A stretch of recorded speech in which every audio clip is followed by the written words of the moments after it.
2017 সালের ইলেকশনের আগে আমি এয়ারপোর্ট যাচ্ছিলাম আমার মেয়েকে আনার জন্য। আমাকে 8-10 জন লোক নিয়ে জোর করে 2টা পিস্তল থেকে আমাকে নিয়ে গেছে। আমাকে আয়না করে নিয়ে এসে এখানে রেখেছে। আমি যেহেতু সেনাবাহিনীর অফিসার, আমি এই ঢাকারই অফিসার, আমি ঢাকা সেনাবাসী ছিলাম, আমি জানতাম কোথায় আমাকে রাখা হচ্ছে। কয়েকজন গুটি কয়েক আমাদের পলিটিক্যাল অফিসার যারা সেনাবাহিনীর বাণিজ্য ডুবিয়ে দিয়েছে, কতজন লোক মেরেছে তারা খোদাই জানে।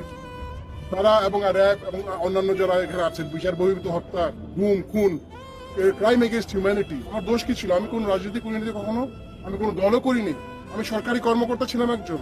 আমার দোষ ছিল যে আমি লেখালেখি করতাম। আমি তো কোনো বিদ্রোহ করতে বলি নাই, কোনো দেশের এগেনস্টে করতে বলি নাই। আমি চেয়েছিলাম ন্যায় বিচার। এই ন্যায় বিচারের জন্য কি আমাকে 16 মাস আয়না করে ফেলে রেখে মাটির তলের মধ্যে একটা অন্ধকার রুমে কত ক্ষতিগ্রস্ত হয়েছে ফিজিক্যালি, সেটা আমি বলে বোঝাতে পারবো না। সবার মুক্তি চাই, যারা এগুলো করেছে তাদের বিচার চাই।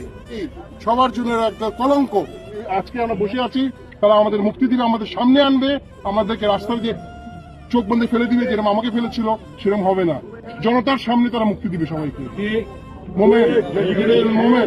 জনগণ চায় তারা মুক্তি, এরাই হলো আসল মুক্তি সংগ্রামী। আসসালামু আলাইকুম।